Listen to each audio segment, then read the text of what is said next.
2014 ಮತ್ತು 2019ರಲ್ಲಿ ನರೇಂದ್ರ ಮೋದಿಯವರು ಅನಾಯಾಸವಾಗಿ ಪ್ರಧಾನಮಂತ್ರಿ ಆದರು. ಅಂದರೆ ಬೇಕಾದಷ್ಟು ಬಹುಮತ ಬಂದಿತ್ತು.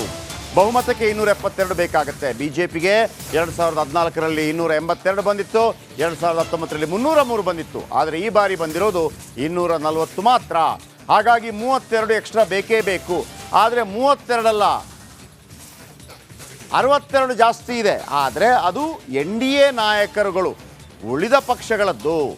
ಅದರಲ್ಲಿ ಚಂದ್ರಬಾಬು ನಾಯ್ಡು ಅವರ TDPಯ 16, ನಿತೀಶ್ ಕುಮಾರ್ ಅವರ JDUನ 12, ಏಕನಾಥ್ ಶಿಂದೆ ಅವರ 7, ಚಿರಾಗ್ ಪಾಸ್ವಾನ್ ಅವರ ಲೋಕ್ ಜನಶಕ್ತಿ ಪಾರ್ಟಿಯ 5, ಹಾಗೆಯೇ ಇತರೆ ಪವನ್ ಕಲ್ಯಾಣ್ ಅವರ ಜನಸೇನಾ ಪಕ್ಷದ 2. ಸೊ ಎಲ್ಲ ಸೇರಿ ಇವತ್ತು ಮೀಟಿಂಗ್ ನಡೆಯುತ್ತೆ ದೆಹಲಿ ಪ್ರಧಾನ ನಿವಾಸದಲ್ಲಿ. NDA ಕೂಟದ ಮಹತ್ವದ ಸಭೆಗೆ ನಾಯಕರ ದಂಡು. ಯಾವತ್ತೂ ಕೂಡ ಪ್ರಧಾನಮಂತ್ರಿ ನರೇಂದ್ರ ಮೋದಿಯವರು ಅವರಿದ್ದರು ಟೀಮಲ್ಲಿ, ಆದರೆ ಮತ್ತೊಬ್ಬರ ಆಶ್ರಯದಿಂದ ಅಥವಾ ಬೆಂಬಲದಿಂದ ಅವರು ಯಾವತ್ತೂ ಕೂಡ ಪ್ರಧಾನಮಂತ್ರಿ ಆಗಲಿ ಮುಖ್ಯಮಂತ್ರಿ ಆಗಲಿ ಆದ ಇತಿಹಾಸ ಇಲ್ಲ. ಸೊ ಹಾಗಾಗಿ ಈ ಮೀಟಿಂಗ್ ಭಾಳ ಮಹತ್ವ ಪಡ್ಕೊಂಡಿದೆ. ಯಾಕಂದರೆ ಇಲ್ಲಿ ಈ ಮೀಟಿಂಗ್ನಲ್ಲಿ ನೋಡಿ, ಚಂದ್ರಬಾಬು ನಾಯ್ಡು ಕೇಳಿದ್ದನ್ನೆಲ್ಲ ಕೇಳಬೇಕಾಗತ್ತೆ, ನಿತೀಶ್ ಕುಮಾರ್ ಹೇಳಿದ್ದನ್ನೆಲ್ಲ ಕೇಳಬೇಕಾಗತ್ತೆ. ಹಾಗಂತ ಇವರಿಬ್ಬರು ಕೂಡ ಅನಿವಾರ್ಯ ಅಲ್ಲ, ಯಾರಾದರೂ ಒಬ್ಬರು ಅನಿವಾರ್ಯ. ಗೊತ್ತಾಯ್ತಾ? ಯಾರಾದರೂ ಒಬ್ಬರು ಅನಿವಾರ್ಯ. ಎಲ್ಲ ಸೇರಿ 292 ಆಗುತ್ತೆ. ಒಂದು ವೇಳೆ ನಿತೀಶ್ ಕುಮಾರ್ ನಾನಿಲ್ಲಪ್ಪ ಅಂತಂದರೆ 280 ಅವರ ಬಳಿ ಇರುತ್ತೆ, BJP ಬಳಿ ಅಥವಾ NDA ಬಳಿ 280 ಇರುತ್ತೆ. ಅಥವಾ 292ರ ಪೈಕಿ 16 ಸ್ಥಾನವಿರುವಂತಹ ಚಂದ್ರಬಾಬು ನಾಯ್ಡು ನಾನಿಲ್ಲ ನಿಮ್ಮ ಜೊತೆ ಅಂತಂದರೆ ಆಗಲೂ ಕೂಡ 274 ಸ್ಥಾನಗಳು, 276 ಸ್ಥಾನಗಳು BJP ಬಳಿ ಅಥವಾ NDA ಮೈತ್ರಿಕೂಟ ಬಳಿ ಇರುತ್ತೆ. ಆದರೆ ಇಬ್ಬರಲ್ಲಿ ಒಬ್ಬರು ಬೇಕೇ ಬೇಕು. ಹಾಗಾಗಿ ಇದು ಮಹತ್ವ ಪಡ್ಕೊಂಡಿದೆ.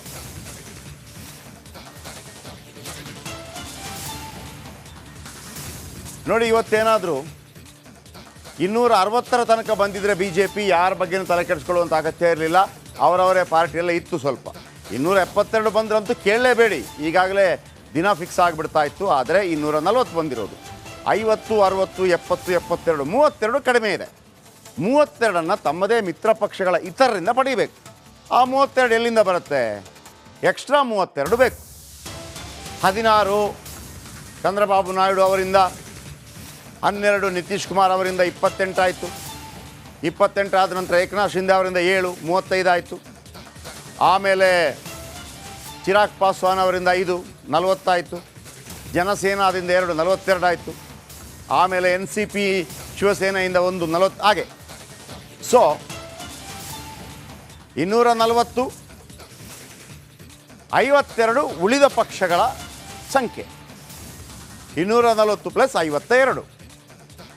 ಆದರೆ ಬೇಕಿರೋದು 240, 32.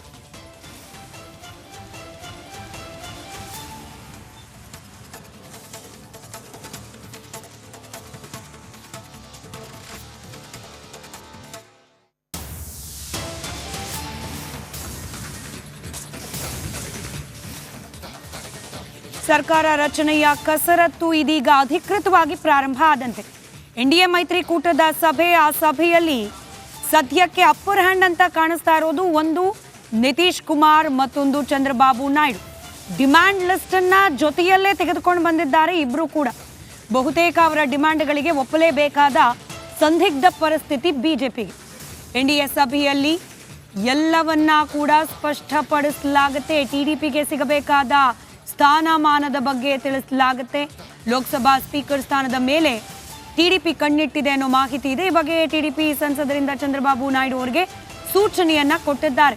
NDA ಸಭೆಯಲ್ಲಿ ಎಲ್ಲವನ್ನ ಕೂಡ ಸ್ಪಷ್ಟಪಡಿಸ್ಕೊಂಡು ಬಂದ್ಬಿಡಿ, TDPಗೆ ಏನೇನು ಸ್ಥಾನಮಾನ ಸಿಗಬೇಕು ಅನ್ನೋದ್ರ ಬಗ್ಗೆ ಕ್ಲಿಯರ್ ಕಟ್ ಆಗಿ ಮಾತುಕತೆಯನ್ನ ಆಡಿ ಬನ್ನಿ ಅಂತ ಹೇಳಿ ಚಂದ್ರಬಾಬು ನಾಯ್ಡು ಅವರಿಗೆ ಸಲಹೆಯನ್ನ ಕೊಟ್ಟಿದ್ದಾರಂತೆ. TDP ಪಕ್ಷದ ಸಂಸದರು, ಹೊಸದಾಗಿ ಆಯ್ಕೆಯಾಗಿರುವ ಸಂಸದರು 16 ಮಂದಿಯ ಬೆಂಬಲ ಇಲ್ಲದೆ ಹೋದರೆ ಸರ್ಕಾರ ರಚನೆ ಕಷ್ಟ ಅನ್ನೋದು BJPಗೂ ಕೂಡ ತಿಳಿದಿದೆ. ಇದು ಸೂಕ್ತ ಸಮಯ. ಡಿಮ್ಯಾಂಡ್ ಲಿಸ್ಟ್ ಅನ್ನ ಯಾವುದೇ ರೀತಿ ಹಿಂಜರಿಕೆ ಇಲ್ಲದೆ ಅಥವಾ ನಾಳೆ ನೋಡೋಣ ಅನ್ನೋ ಮುಂದೂಡಿಕೆ ಇಲ್ಲದೆ ಸ್ಪಷ್ಟವಾಗಿ ಮಾತನಾಡಿ ಅನ್ನೋ ಸೂಚನೆ ಚಂದ್ರಬಾಬು ನಾಯ್ಡು ಅವರಿಗೆ.